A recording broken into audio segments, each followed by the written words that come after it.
नमस्कार, स्वागत है आपका अपने चैनल फ्यूचर प्लेटफॉर्म क्लासेस।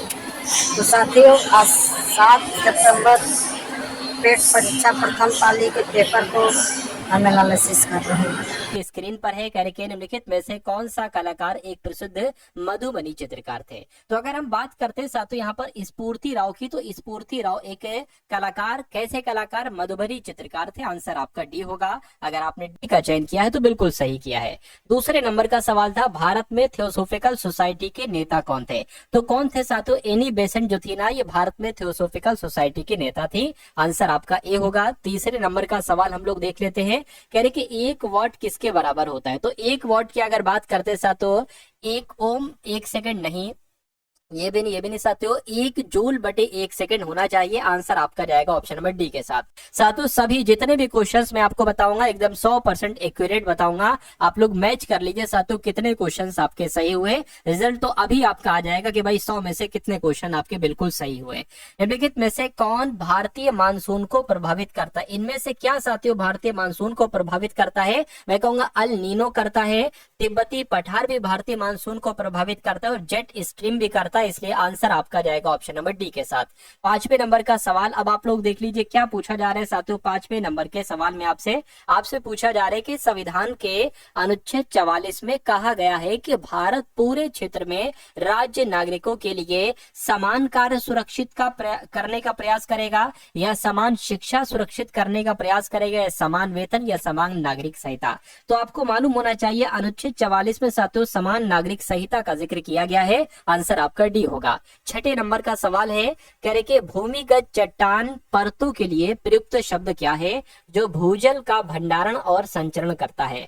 तो किसकी बात चल रही है साथियों, जलभृत की बात चल रही है। जलभृत आपके सवाल का बिल्कुल सही जवाब हो जाएगा। 7वें नंबर का क्वेश्चन अब हम लोग देख लेते हैं, करंट अफेयर का है। देखिए, शक्ति और ताकत के प्रतीक किस पक्षी को दिसंबर 2024 में आधिकारिक तौर पर संयुक्त राज्य अमेरिका का राष्ट्रीय पक्षी घोषित किया गया था। तो मैं कहूंगा साथियों बाल्ड ईगल को घोषित किया गया था। राइट आंसर आपका ऑप्शन नंबर सी होगा। उसके बाद देखिए अगला सवाल क्या पूछा गया, कह रहे कि विश्व मरुस्थलीकरण एवं सूखा निवारण दिवस 2025 की थीम क्या रही। तो साथियों यहाँ पर मैं आपको बता दूं, देखिए सबका, कई सारे लोगों का सबका सेट अलग अलग था। जैसे कि ये इस सेट में 8वें नंबर का सवाल है, हो सकता हो 50वें नंबर का सवाल हो किसी सेट में, है ना। तो क्वेश्चन से आप लोग यहाँ पर टिक लगाइए। कह रहे कि विश्व मरुस्थलीय एवं सूखा निवारण दिवस 2025 का विषय क्या थी, पुनर्स्थापना, भूमि पुनर्प्राप्ति नहीं साथियों, भूमि के लिए एकजुट नहीं, भूमि को पुनर्स्थापित करें, अवसरों का लाभ उठाएं। आंसर आपका सी होगा। ये थी साथियों विषय। उसके बाद देखिए नेक्स्ट नंबर का सवाल, अच्छा 9 से 13 की अगर बात करते हैं तो 13 तक तो साथियों डीआई अगर आपके स्टार्ट है तो 13 को स्किप कर दीजिए। 13 तक 14 से हम लोग देखते हैं। 14 में आपसे कहा जा रहा है कि मौर्य वंश के संस्थापक कौन थे। तो आपको मालूम होना चाहिए मौर्य वंश के संस्थापक साथियों चंद्रगुप्त मौर्य थे, जिन्होंने भी ऑप्शन नंबर डी लगाया था, बिल्कुल सही था। अब ये रीजनिंग का सवाल आ गया 15 नंबर वाला। 16वें वाले को देख लेते हैं। कह रहे हैं कि साथियों गढ़वाली जो लोक नृत्य है ये कहाँ किया जाता है। तो गढ़वाली लोक नृत्य पता कहाँ किया जाता है, हिमाचल प्रदेश में नहीं साथियों, उत्तराखंड में किया जाता है गढ़वाली लोक नृत्य। उसके बाद देखिए कह रहे कि भारतीय स्वतंत्रता आंदोलन में किस दिन को प्रत्यक्ष कार्यवाही दिवस मनाया, कौन सा दिन मनाया जाता है आपसे पूछा जा रहा है। मैं कहूंगा 16 अगस्त 1946 को साथियों भारतीय स्वतंत्रता आंदोलन में 16 अगस्त 1946 को प्रत्यक्ष कार्यवाही दिवस के रूप में मनाया गया था। आंसर आपका जाएगा डी के साथ। अगले नंबर का सवाल देखिए, करंट अफेयर का सवाल है, कह के 55वीं विश्व आर्थिक मंच वार्षिक बैठक 2025 ये कहां पर आयोजित की गई थी। तो ये स्विट्जरलैंड में तो की गई थी, लेकिन स्विट्जरलैंड के बर्न में नहीं की गई थी, स्विट्जरलैंड के दावोस क्लोस्टर्स में की गई थी। इसलिए राइट आंसर आपका जाएगा ऑप्शन नंबर बी के साथ। नेक्स्ट नंबर का सवाल आपके स्क्रीन पर है। साथियों अगर आपने अभी तक इस वीडियो को लाइक नहीं किया तो वीडियो को लाइक कर दीजिए। उसके अलावा मैं आपको बता देना चाहता हूं साथियों, अगर आप वाकई में अपना सिलेक्शन लेना चाहते हैं तो इस चैनल को जरूर सब्सक्राइब कर दीजिए, टारगेट सिलेक्शन को, और एक कमेंट साथियों कर दीजिए जय हिंद का, मुझे बहुत अच्छा लगेगा। उसके अलावा देखिए साथियों अभी आपके बहुत सारे एग्जाम बाकी हैं, आपको दिल छोटा नहीं करना है। अगर आपका पेपर अच्छा नहीं हुआ तो कोई बात नहीं, मेहनत करिए साथियों, अगला पेपर में आपका जरूर सिलेक्शन होगा, क्या पता इसी में हो जाइए। अगर आप जो काम कर रहे हैं वो काम करिए कि आंसर आप लोग अपने चेक करें तो आंसर चेक करिए अभी, है ना, वीडियो को लाइक कर दीजिएगा। कह रहे दक्षिण एशिया में पहली नगरीय सभ्यता कौन सी थी साथियों? तो चीनी सभ्यता नहीं थी साथियों, हड़प्पा सभ्यता थी। आंसर आपका बी होगा।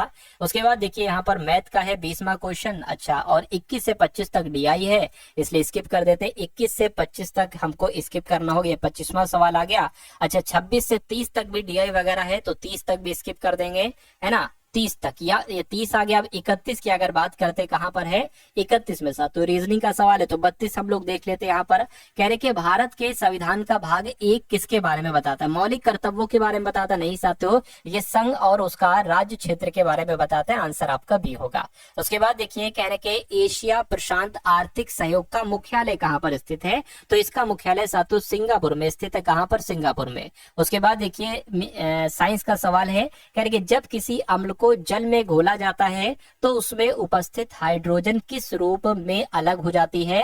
तो हाइड्रोजन गैस के रूप में अलग हो जाती है? नहीं, धनात्मक रूप से आवेशित हाइड्रोजन आयन के रूप में अलग हो जाती है। बिल्कुल सही। अगर आपने इस सवाल का जवाब दिया है ऑप्शन नंबर बी, तो बिल्कुल सही हो जाएगा।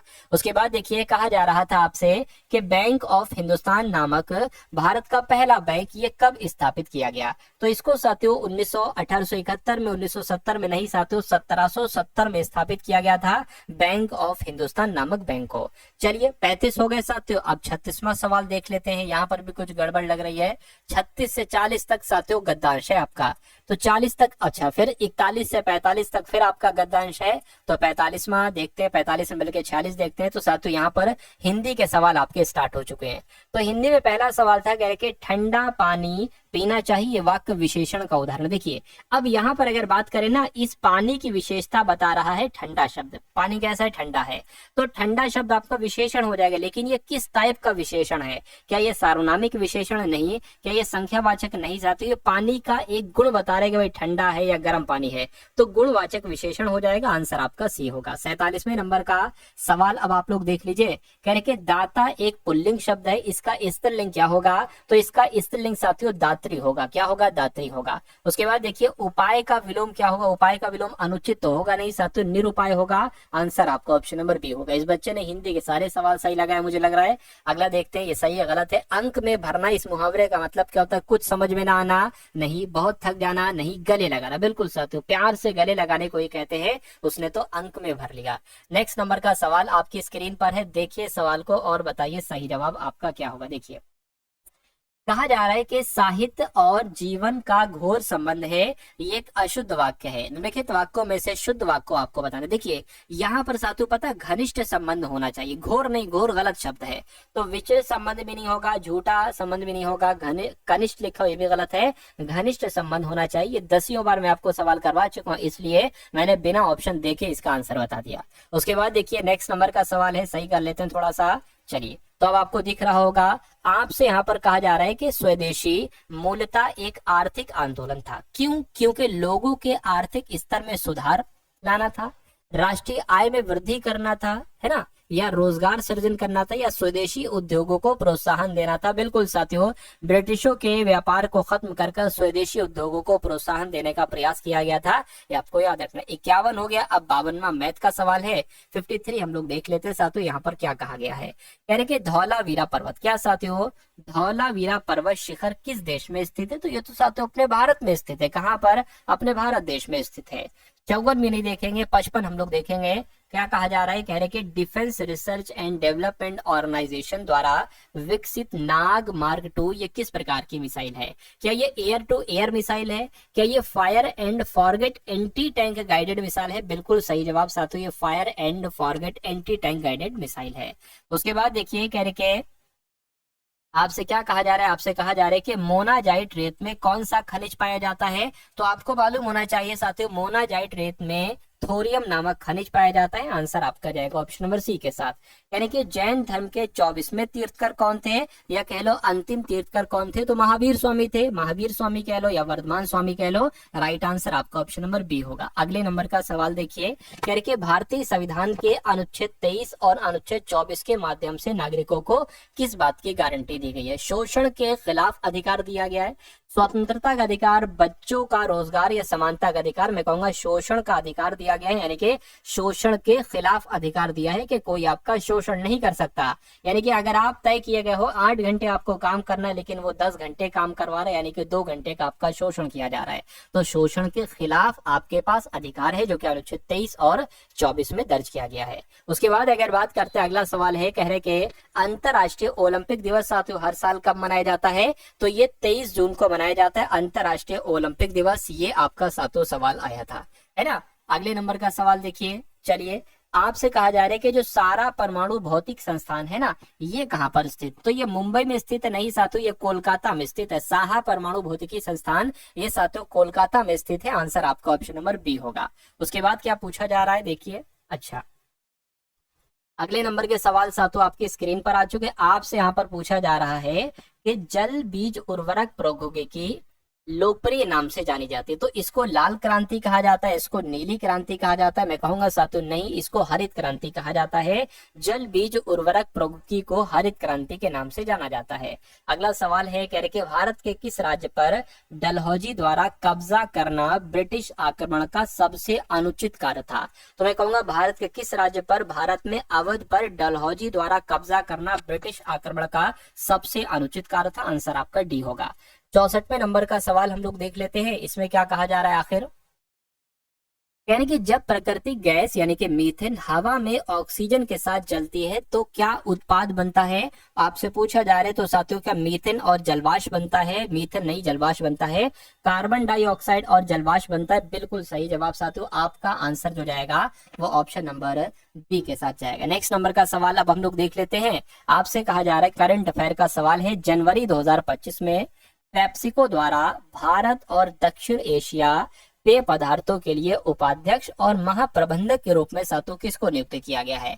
तो किसको नियुक्त किया गया है? नितिन भंडारी को नियुक्त किया गया है। राइट आंसर आपका ऑप्शन नंबर सी होगा। अगला सवाल देखिए साथियों आप लोग, अगले सवाल की अगर बात करें, कह रहे कि आधुनिक ओलंपिक खेल सबसे पहले किस शहर में आयोजित किए गए थे? तो सबसे पहले तो साथियों ये एथेंस में आयोजित किए गए थे। राइट आंसर आपका भी होगा।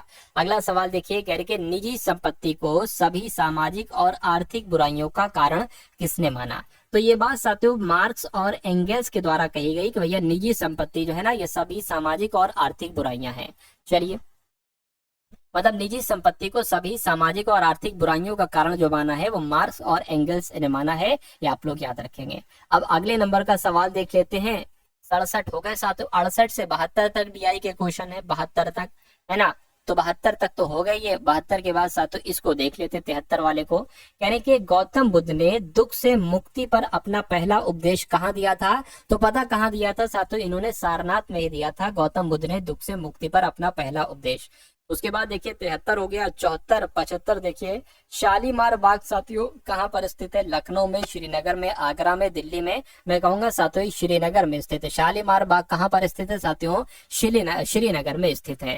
कहने के जो विझिंजम अंतरराष्ट्रीय बंदरगाह है ना साथियों, ये कहाँ पर स्थित है? तो लक्षद्वीप में स्थित है नहीं, महाराष्ट्र में स्थित नहीं, तमिलनाडु में स्थित नहीं साथियों, ये केरल में स्थित है विझिंजम अंतरराष्ट्रीय बंदरगाह। 76 भी हो गया। अब 77 की अगर बात करें तो रीजनिंग का है, और 78 हम लोग देख लेते हैं साथियों। फुल फॉर्म के बारे में आपसे यहाँ पर पूछा जा रहा है। तो UNCTAD की फुल फॉर्म क्या? यूनाइटेड नेशन होती है, यूनाइटेड नेशन होती है, ठीक है। कॉपरेशन नहीं होती है साथियों, है ना, कॉन्फ्रेंस होना चाहिए। यूनाइटेड नेशन कॉलिशन भी नहीं होती है। United nation conference on trade and development, बिल्कुल साथियों ये हो जाएगी UNCTAD की full form, United nation conference on trade and development. अगले नंबर का सवाल है, आपसे क्या पूछा जा रहा है देखिए और बताइए। आपसे यहाँ पर कहा जा रहा है कि यूनाइटेड किंगडम आधिकारिक तौर पर ट्रांस पैसिफिक पार्टनरशिप के लिए व्यापक और प्रगतिशील समझौते का 12वां सदस्य कब बना था? तो साथियों कब बना था? 2024 में बना था, 15 दिसंबर को बना था, 15 दिसंबर 2024 को बना था। आंसर आपका सी होगा। उसके बाद देखिए कोरोना किस देश की मुद्रा है साथियों, मुझे बताइए।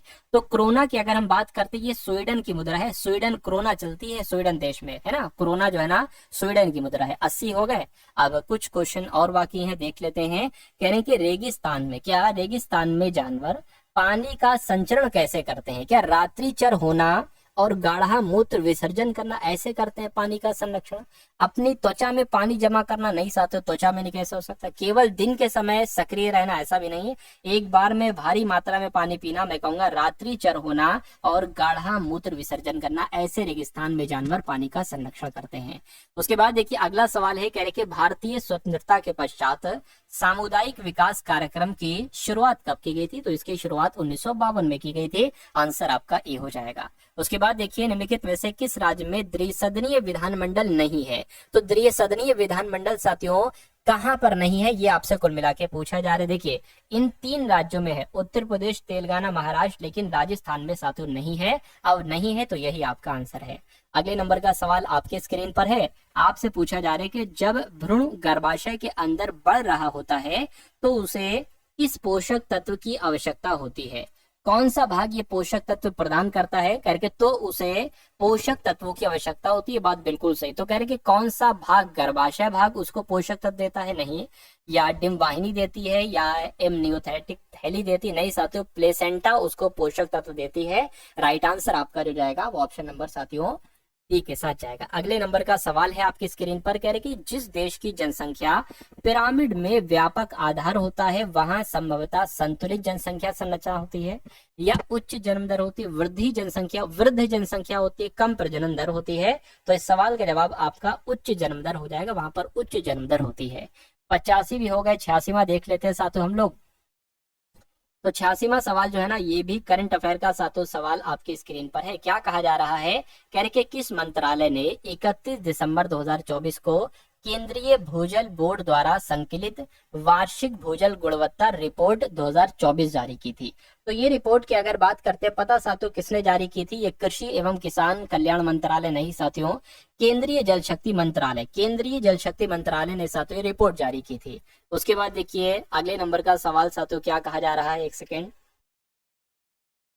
कह रहे कि शिमला सम्मेलन किस वर्ष आयोजित किया गया था? तो शिमला सम्मेलन 47, 44, 46, 45 में किया गया था। 1945 में शिमला सम्मेलन आयोजित किया गया था। निम्नलिखित में से सर्वथा भिन्न यानी कि सबसे अलग इन चारों ऑप्शन में से क्या है? बेस्वाद, खट्टा, नमकीन, मीठा। देखिए मीठा भी एक स्वाद है, खट्टा भी एक स्वाद है और कहीं ना कहीं नमकीन भी एक स्वाद होता है, लेकिन बेस्वाद ये तो सबसे अलग शब्द आ गया ना, तो ये सबसे अलग हो जाएगा। उसके बाद देखिए कह रहे कि किस देश ने आईसीसी क्रिकेट विश्व कप चैंपियनशिप 2025 का खिताब जीता है? तो किसने साथियों जीता है? मैं कहूंगा दक्षिण अफ्रीका ने जीता है। आंसर आपका सी होगा। अगले नंबर का सवाल आपकी स्क्रीन पर है, आपसे कहा जा रहा है, अच्छा इंग्लिश के सवाल है यहाँ पर 94 और 95 तक। अब इसको देखिए, कह रहे कि ऋग्वेद में कितने भजन होते हैं? भजन कह लो या सूक्त कह लो, तो मैं कह सकता हूँ साथियों 1028 सूक्त होते हैं या 1028 भजन होते हैं। अगले नंबर का सवाल आप लोग देखिए साथियों क्या कहा जा रहा है ना। कह रहे कि राष्ट्रीय कृषि नीति संसद में कब प्रस्तुत की गई? ये आपसे यहाँ पर कुल मिला के साथियों पूछा जा रहा है, मुझे बताइए। चलिए तो 2000 में तो की गई, लेकिन 28 सितंबर को नहीं की गई, 28 जून को भी साथियों नहीं की गई, 28 अगस्त को भी नहीं की गई, 28 जुलाई को की गई। यानी कि राष्ट्रीय कृषि नीति संसद में 28 जुलाई 2000 को प्रस्तुत की गई थी। राइट आंसर आपका डी होगा। और कुछ सवाल बचे, 2 सवाल और बाकी हैं, चलिए इनको भी साथों देख लेते हैं, फिर क्लास को एंड करते हैं। कह रहे कि इंडियन स्पेस रिसर्च ऑर्गेनाइजेशन यानी कि इसरो, तो इसरो ने अंतरिक्ष में कौन सी फसल सफलतापूर्वक उगाई है जो अंतरिक्ष आधारित कृषि अनुसंधान में एक मील का पत्थर साबित हुई है? यानी कि अभी हाल फिलहाल में इसरो ने साथियों कौन सी फसल उगाई है अंतरिक्ष में, ये आपसे पूछा जा रहा है। तो लोबिया के बीज के द्वारा साथियों ये फसल उगाई गई है, इसलिए लोबिया आपके सवाल का बिल्कुल सही जवाब हो जाएगा। अंतिम सवाल आपकी स्क्रीन पर है, 100वें नंबर का सवाल आपकी स्क्रीन पर है। करके भारतीय संविधान का जो अनुच्छेद 170 है ना, इसमें कहा गया है कि राज्य विधानसभा में अधिकतम कितने सदस्य हो सकते हैं और न्यूनतम कितने सदस्य हो सकते हैं? तो न्यूनतम तो साथियों 60 सदस्य हो सकते हैं, लेकिन राज्य विधानसभा में अधिकतम 500 सदस्य हो सकते हैं। तो 500 आपका जवाब हो जाएगा, जो कि कहां पर लिखा हुआ है? जो कि ऑप्शन नंबर सी में लिखा हुआ है। तो जिनका आंसर ऑप्शन नंबर सी के साथ था, तो मैं कहूंगा आंसर आपका बिल्कुल करेक्ट हो